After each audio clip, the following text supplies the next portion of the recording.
Please, please, please like, subscribe and share my channel. एक बार की बात है, एक घने जंगल में विशाल बरगद का पेड़ था। उस पेड़ पर बहुत सारे तोते रहा करते थे। वे सभी हमेशा इधर उधर की बात करते रहते थे।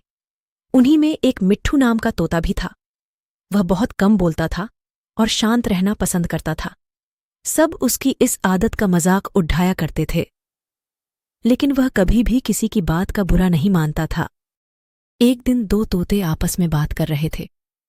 पहला तोता बोला, मुझे एक बार बहुत अच्छा आम मिला था। मैंने पूरे दिन उसे बड़े चाव से खाया। इस पर दूसरे तोते ने जवाब दिया, मुझे भी एक दिन आम का फल मिला था। मैंने भी बड़े चाव से उसे खाया था। वहीं मिट्ठू तोता चुपचाप बैठा था। तब तोतों के मुखिया ने उसे देखते हुए कहा, अरे, हम तोतों का तो काम ही होता है बात करना, तुम क्यों चुप रहते हो?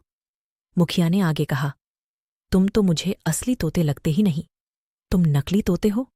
इस पर सभी तोते उसे नकली तोता कहकर बुलाने लगे, लेकिन मिट्ठू तोता फिर भी चुप था।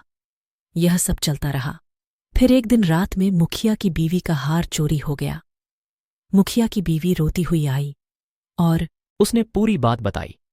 मुखिया की बीवी ने कहा, किसी ने मेरा हार चोरी कर लिया है और वो हमारी ही झुंड में से एक है। ये सुनकर मुखिया ने तुरंत सभा बुलाई। सभी तोते तुरंत सभा के लिए इकट्ठा हो गए। मुखिया ने कहा, मेरी बीवी का हार चोरी हो गया है और मेरी बीवी ने उस चोर को भागते हुए भी देखा है। वह चोर आप लोगों में से ही कोई एक है। ये सुनकर सभी हैरान हो गए। मुखिया ने फिर आगे कहा कि उसने अपने मुंह को कपड़े से ढककर रखा हुआ था, लेकिन उसकी चोंच बाहर दिख रही थी। उसकी चोंच लाल रंग की थी। अब पूरे झुंड की निगाह मिट्ठू तोते और हीरू नाम के एक दूसरे तोते पर थी, क्योंकि झुंड में केवल इन्हीं दोनों की चोंच लाल रंग की थी। यह सुनकर सभी मुखिया से चोर का पता लगाने के लिए बोलने लगे, लेकिन मुखिया ने सोचा कि ये दोनों मेरे अपने हैं। मैं कैसे इनसे पूछ सकता हूं कि तुम चोर हो क्या?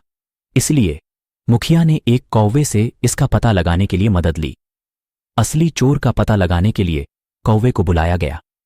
कौवे ने लाल चोंच वाले हीरू और मिट्ठू तोते को सामने बुलाया। कौवे ने दोनों तोतों से पूछा कि तुम दोनों चोरी के समय कहां थे? इस पर हीरू तोता जोर जोर से बोलने लगा, मैं उस दिन बहुत थक गया था, इसलिए खाना खाकर मैं उस रात जल्दी सोने के लिए चला गया था। वहीं मिट्ठू तोते ने बहुत धीमी आवाज में जवाब दिया।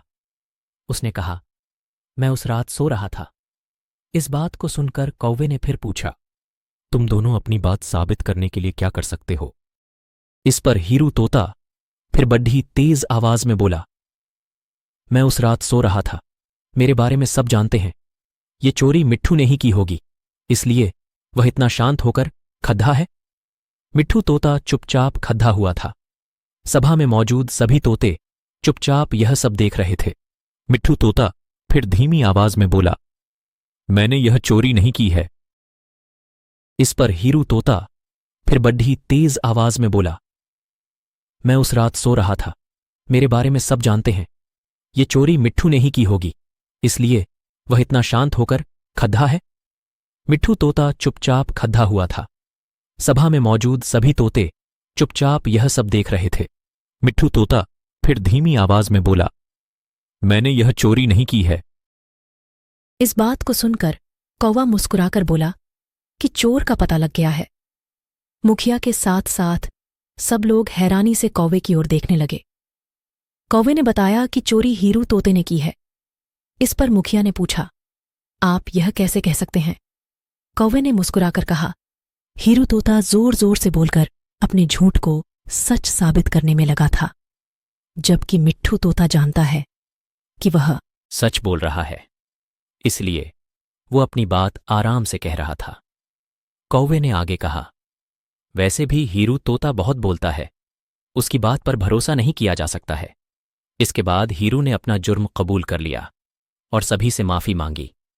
यह सुनकर सभी तोते हीरू तोते को कड़ी सजा देने की बात कहने लगे, लेकिन मिट्ठू तोते ने कहा, मुखिया जी, हीरू तोते ने अपनी गलती मान ली है। उसने सबके सामने माफी भी मांग ली है उसे पहली बार यह गलती हुई है, इसलिए उसे माफ किया जा सकता है। यह बात सुनने के बाद मुखिया ने हीरू तोते को माफ कर दिया। कहानी से सीख, कभी कभी ज्यादा बोलकर हम अपनी अहमियत खो देते हैं, इसलिए जरूरत के समय ही बोलना चाहिए। Thanks for watching video.